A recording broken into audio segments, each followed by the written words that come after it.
Hello and welcome to episode 87 of Let's Play Final Fantasy XIV. So, in the last episode, we basically continued our investigation of Lady Iceheart and the heretics, and going to continue here by talking to this Lalafell here. I'm not going to butcher his name again. Yes, I am. Yu Hasi. That's his official name. Oh man. Alright, let's see what he has to say. There you are, Geoffrey. Commander Levieux instructed me to wait for you. Your assistance is most welcome. Believe me. Most of the third hail from Ul'dah, and for a man accustomed to the feel of sand beneath his boots, the crunch of snow can be rather disconcerting. But to the matter at hand, nary a moment ago I received word that the heretics we seek have been spotted making for Dunifan Pass. My braves are already in pursuit, and I should be grateful if you would join them. I myself shall be taking part in the hunt. Never let it be said that I do not earn my coin. Alright.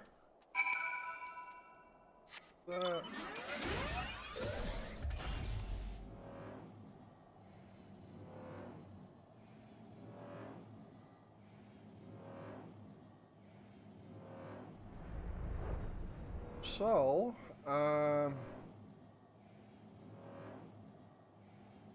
I guess we are on a tracking mission. Ooh, what's this we have here? False balls. My ankle is on fire. Caught my boot on a rock or something and twisted it as I fell. The other went on ahead through Dunifan Pass. Her and you might catch up. If you aren't sure where to go, look for tracks. This snow is fresh, so they shouldn't be hard to find. All right.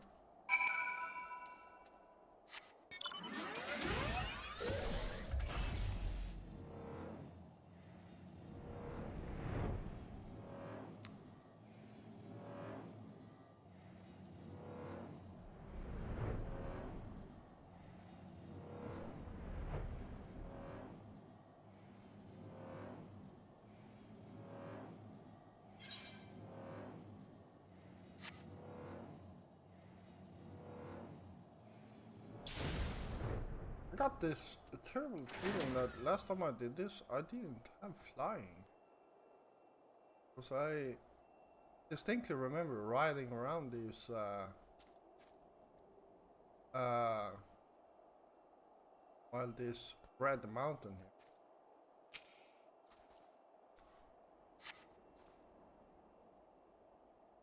These tracks lead southeast.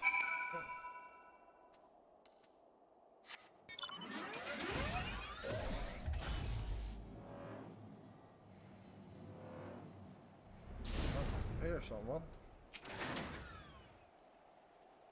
Simon, what are you doing here? The heretics? I'm not sure. There was a great scaled beast and you hazy? I think he went east on his own. The heretics split up, so we did too.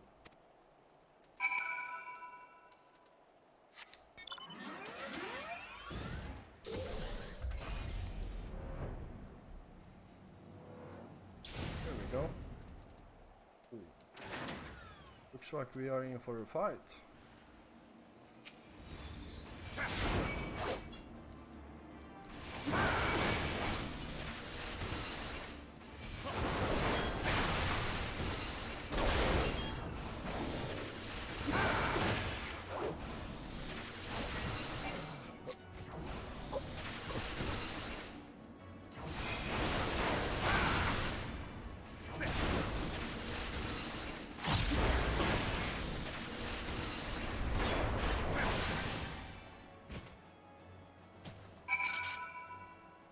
I feel like I should move this somewhere else. Actually, yeah. It's oh, not remove. Move. Move these over a bit. Like that. And move this down here.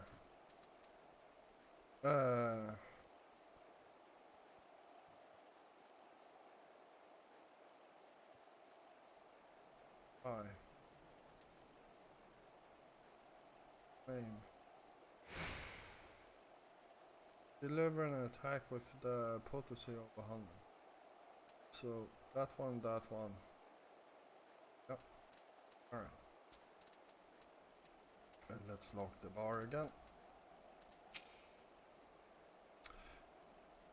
Embarrassing. I was intended on following the heretics' tracks, but I almost failed to notice they had doubled back. Almost, mind you.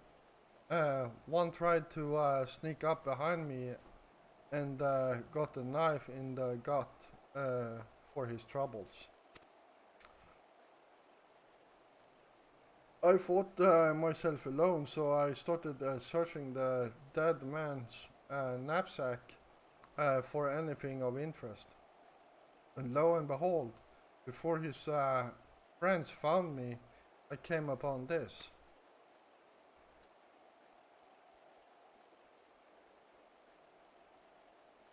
Withdrawing groups of 3 or less to the observatorium. Give the signal and wait. The merchant will be watching. Be late and be left for dead. Speak for itself, does it not? They can possibly mean to rendezvous inside the place, so we should restrict our search to the surrounding areas. Let me rephrase that. You should restrict your search to the wilderness around the observatorium. I will need more than a moment to rest to recover from these wounds. Alright.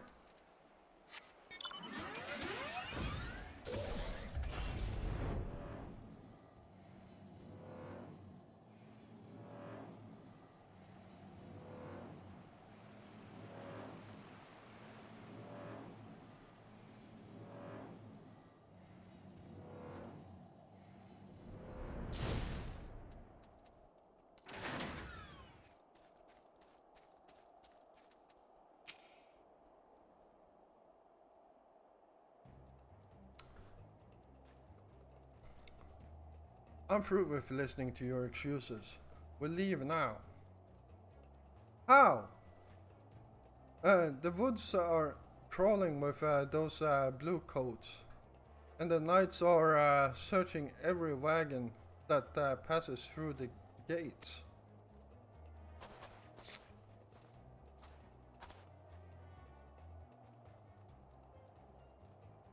Well, stay with him then. If you think you'll fare any better. Now, there is no need for that.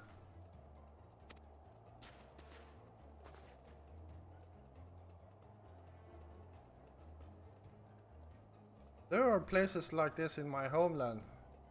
Sacred snow-capped peaks where blood must not be shed.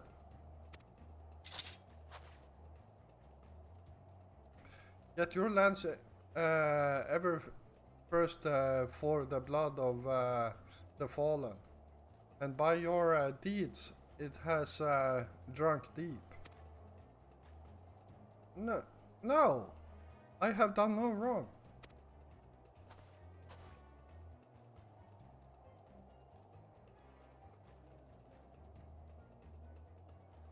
None but meat is sacred with heretics. Deny it all you will. We shall have the truth from you yet. Inquisitors are not the only ones skilled in the arts of interrogation. Damn it all.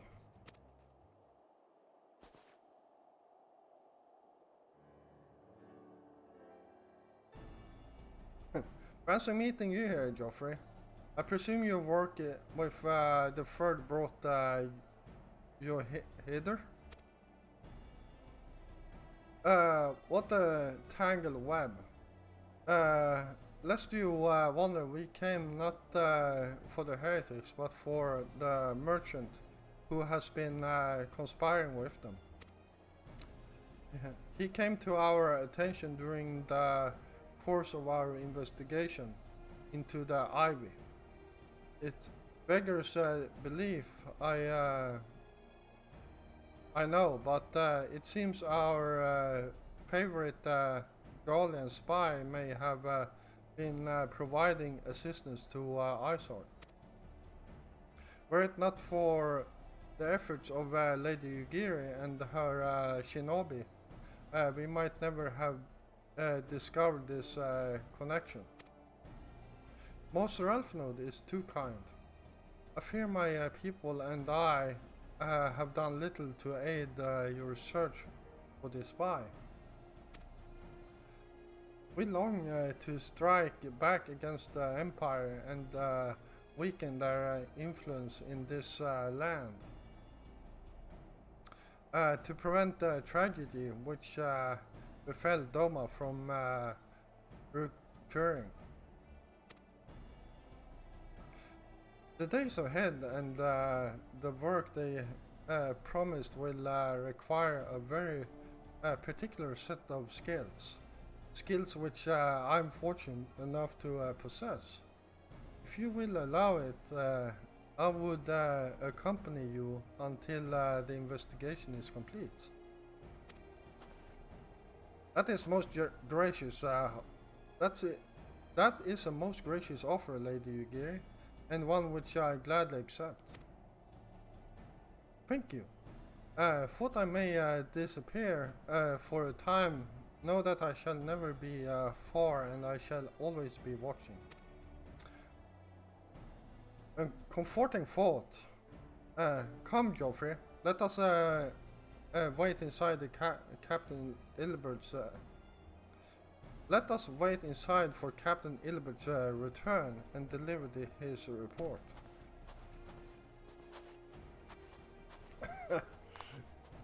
I don't know if my change of voice there was any noticeable, but for me it was. I was trying to speak with a different voice as I was reading Ugiri's texter. So yeah, please tell me in the comments if you noticed the difference. Captain Ilbert seemed confident that the merchant resolve would swiftly crumble when pressured. If so, we should have new information ere long. As to whether it will bring us any closer to learning the Ivy's identity, I would rather not say. Given our adversary's cunning, I shall consider us fortunate if we are spared another wild doo-doo chase. The gods know we have more than enough to occupy our time as it is. Alright, here we go.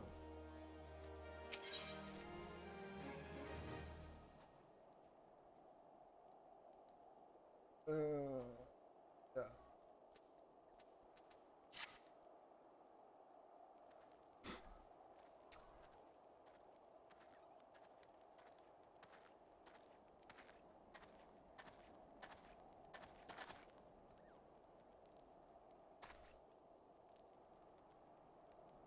Captain Ilbert. Oops, wrong voice. Captain Ilbert, your report, if you will. Hey, Commander. Firstly, with regard to the heretics we captured, I regret to say that the man could tell us naught that we did not already know of Shiva.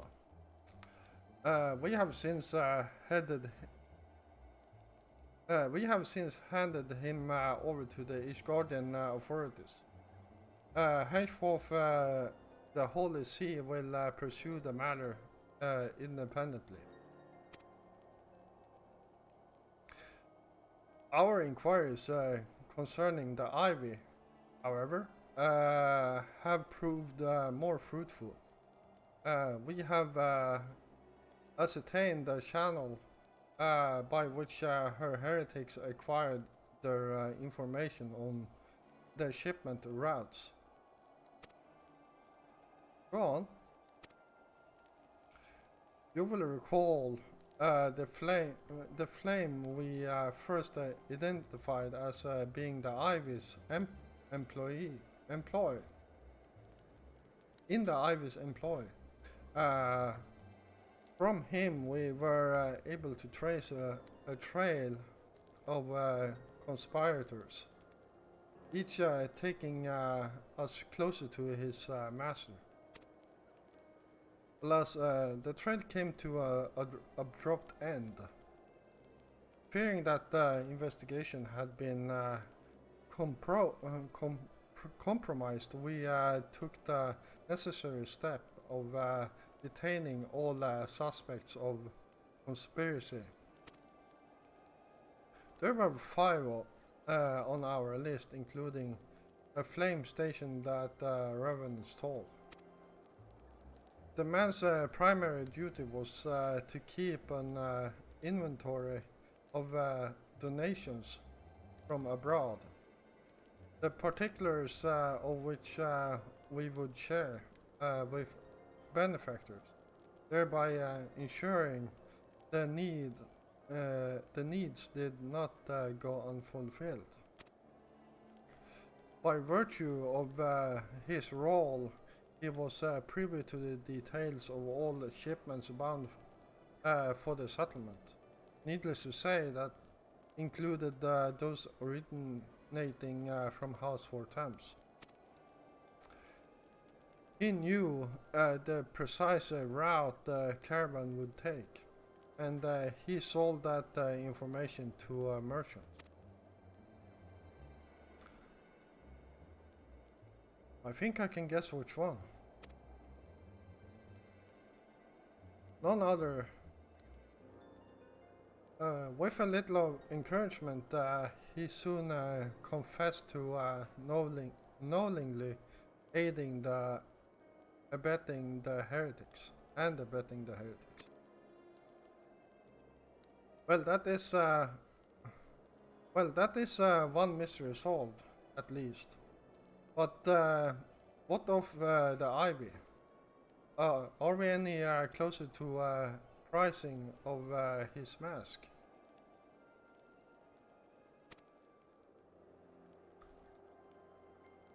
I dare say we are, Commander. Our relentless pursuit has forced him to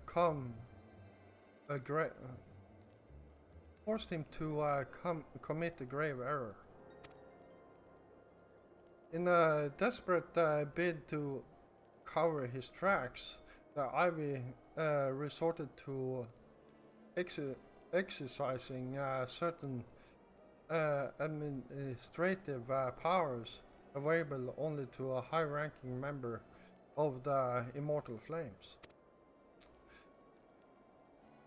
If you consider then that our investigation is known to barely a handful of them, the field of suspects is greatly narrowed.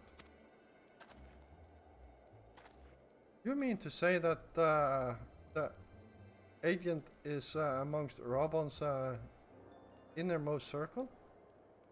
Someone who has been with him since the Immortal Flames establishment? It is the most plausible explanation. The infiltration likely occurred during the company's founding, with the groundwork for the act being laid beforehand. To slip into a position of authority unremarked and remain above suspicion all these years. Hey, I too was surprised, but I really should not have been. Of the three grand companies, Olda's was ever the more vulnerable to infiltration. Both Limsa Lominsa and Gridonia had long-standing armed forces that lend themselves well to the formation of the Maelstrom and the Order of the Twin Adders. To all intent and purposes, it was the same people, loyal ones, mind, under the same leadership. Only the banner was different. Not so the Flames. Uldan's military was made up of dispirited orders, most of which were glorified mercenary companies that answered only to their own paymasters. Hardly an ideal environment in which to establish something as high-minded as a grand company. The difficulties Robon faced when founding the Immortal Flames are well known. Even after he had convinced his fellow syndicate members to share the cost, there remained a small matter of finding enough bodies to fill the ranks. Indeed. And given the pressing nature of the Imperial threat, that meant recruiting every passing sellsword. Amidst the chaos of its founding, it would have been child's play to infiltrate the company. A good deal easier than now, eh? The Immortal Flames have been caught between conflict interests, the public and the private. But the monetarists ultimately agreed to support the organization's founding. It was not out of charity that they did so, but simply self-preservation. Had Neil von Dorner's ambitions been any less apocalyptic, you may be sure that they would never have risked supplying Robon with an army. It is but a wonder that they did not attempt to extinguish the flames the moment the danger had passed. Return to the present.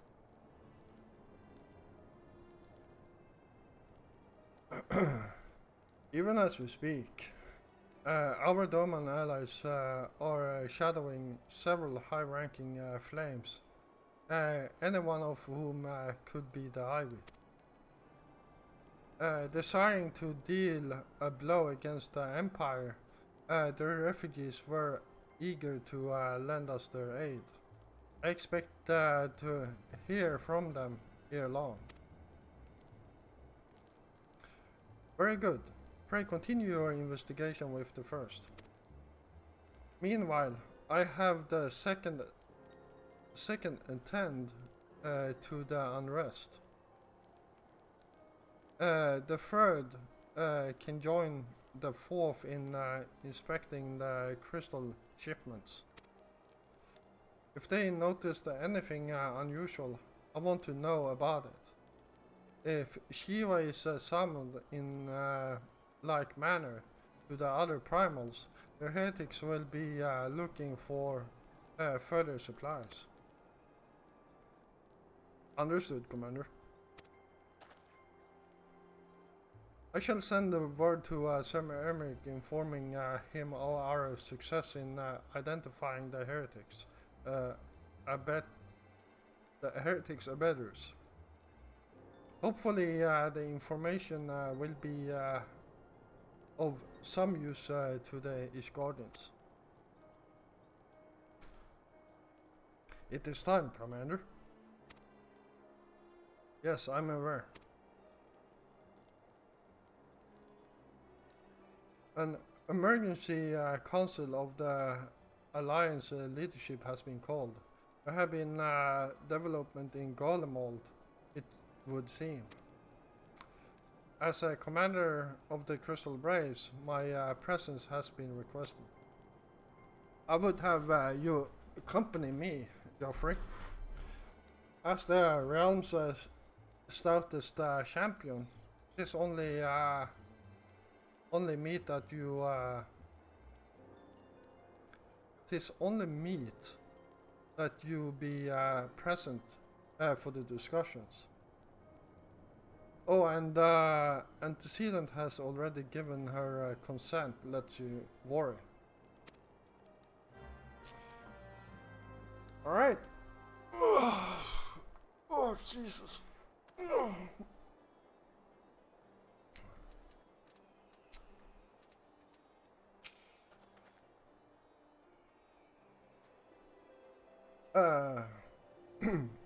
Like me, you're doubtless eager to conclude our business with Iceheart.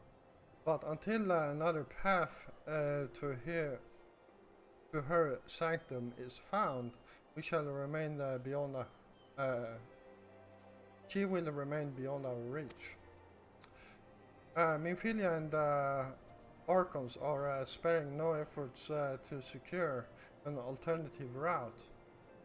Until such time as they succeed, I suggest we give some thoughts to the realm's other problems. I shall go on ahead to Gridania in readiness for the common council. Meet me at Nofika's altar, and we shall make our way to Lotus Stand together. Right. I guess we are moving away from the snow and back to Redania.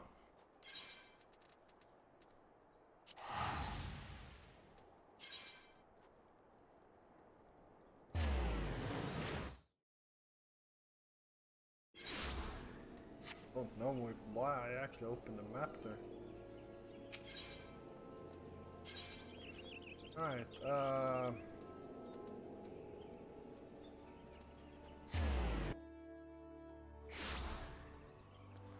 here we go.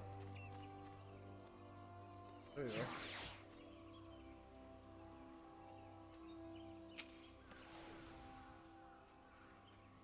go. My thanks for coming, Geoffrey. When you are ready, speak with the conjurers yonder. We will she will show us to the Lotus stand.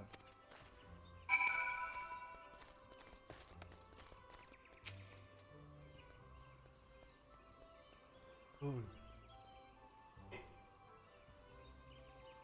Wow, I don't know why I'm so tired today. The Alliance leaders await you at the Lotus stand. Will you be joining them now? Soil.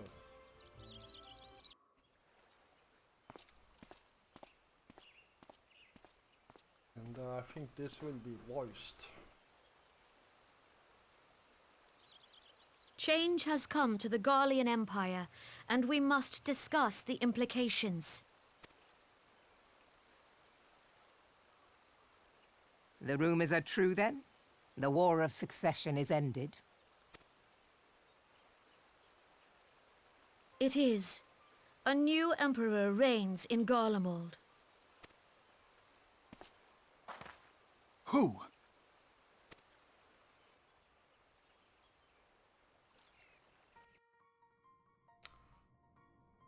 The birth and all too rapid expansion of the Garlean Empire is commonly attributed to the strategic brilliance of Solus Zosgalvis, yet he did not rule alone. Several members of the royal household also distinguished themselves during his reign. Nevertheless, it was the eldest son who stood to inherit the throne, until his most untimely passing. I thought us fortunate when I learned that the Emperor had died without naming a successor.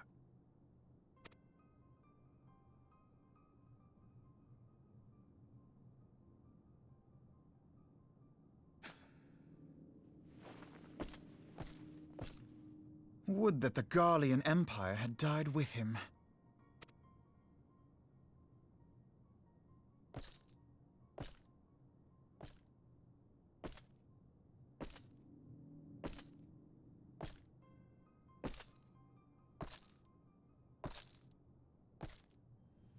'Twas the grandson and his uncle who had the strongest claims, was it not?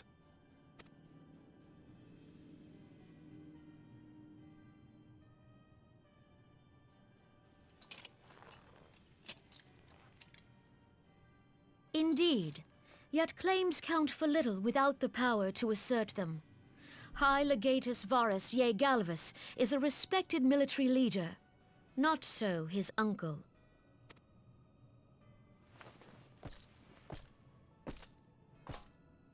So young Varus has torn the crown from his uncle's grasp and taken his place at the head of the Empire.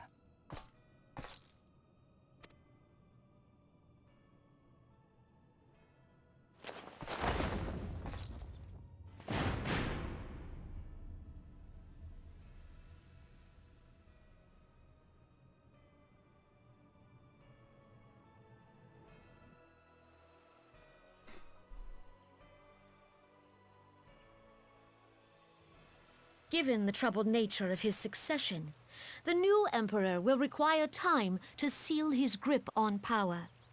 Yet have no doubt but that he shall, for there are none left with strength enough to oppose him.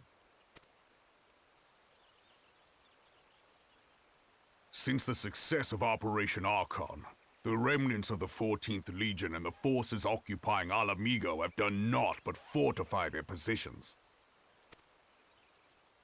But you can be sure they'll be ready to march on us again, if their Emperor gives the word. When, not if. They say this Varus was so set upon Eorzean annexation that he spoke out against the Meteor Project. Plainly, the new emperor's intentions are of great concern to us all. So, the Meteor Project. That's probably something you guys have not heard about, but that's basically pre-Realm Reborn. And the meteor was actually Lesimund, Dalamud slamming into the ground. That was actually the Gallians that made that happen.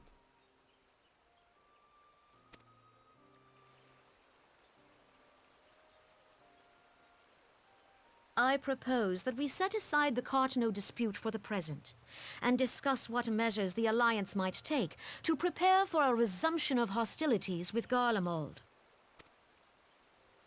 Moreover, I move that we re-examine the question of how our former allies in Ishgard might be persuaded to retake their place at our side. Could Eorzea but stand as one, 'twould deal a grave blow to our enemies' ambitions.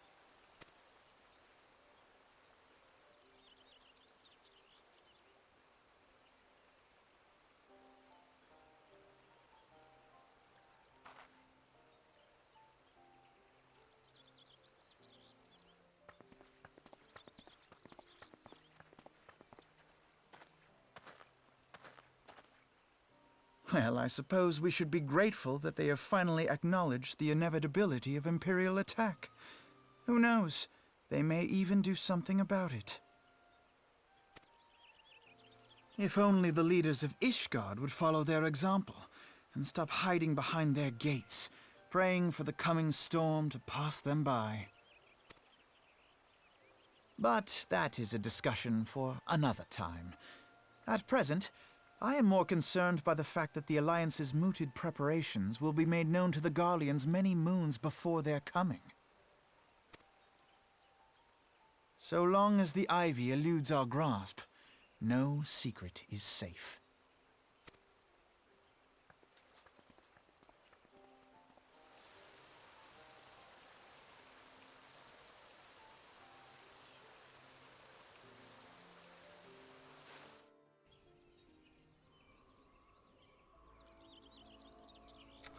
Alright. Well, I guess we will see more of Garlemald ere long, as they say in this game. Well, we'll see how it turns out. Right. See.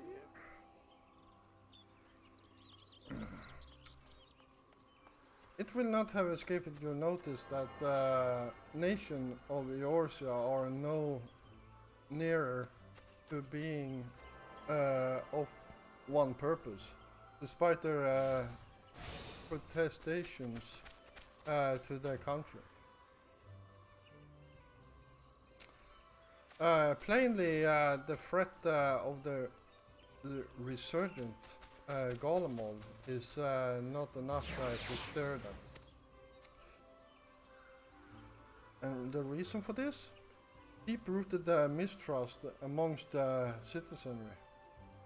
The nation's leaders can come to all the understandings they like, but their unity means little and less to the common folk. Take the Lominsons for an instance. The Admiral Maelwib outlawed piracy over a decade ago. Foreigners still picture the nation as a haven for drug-swilling, wood-legged cutthroats. Yeah, I can count myself among one of them. That's why I never actually choose them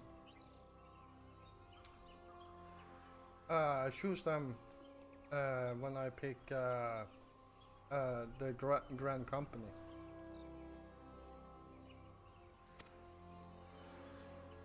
And likewise, the Gridanians are mocked as hermits who talk to trees, and the Uldans scorned as swindlers who worship coin. Wow.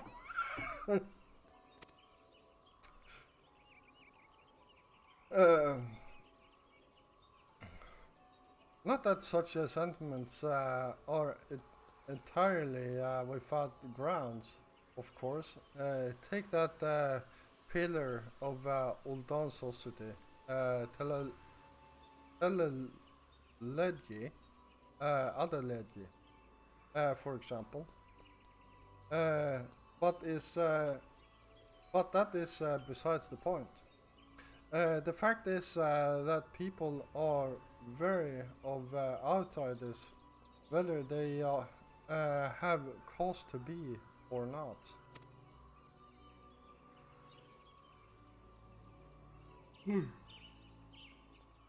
On that basis, one could argue that conflict at Cartano is necessary evil. Each nation has its own warmongering faction that advocates the acquisition of Omega. In order to placate them, we present them something resembling warfare, and thereby curb their appetite for full-scale conflict. But enough idle musing. Let us speak of more pressing matter, the Ivy. Since we spoke at the observatorium, Captain Ilbert has further shortened his list of suspects, and by happy coincidence, the one he deems the most likely candidate is lately come to Gordonia. The hunt nears its end, Geoffrey. All that remains is to corner our quarry. Seek out Ilbert near the Adder's Nest. He will give you particulars. Should there be any development in Corvus, you may be sure that I will send word without delay. In the meantime, I wish you success in apprehending the Ivy. Alright.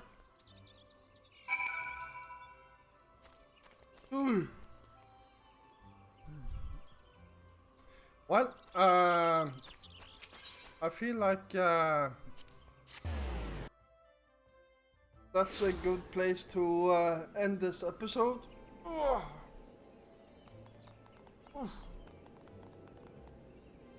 I hope you enjoyed this episode. It was a lot of talk, but that also means a lot of storytelling. So yeah, if you did, then hit the like button. And if you're new here, then first of all, welcome. And yeah, if you like my content, then why don't you hit the subscribe button together with the notification bell, so you don't miss out on any more of my episodes. I will be back again tomorrow, and until then, stay safe out there.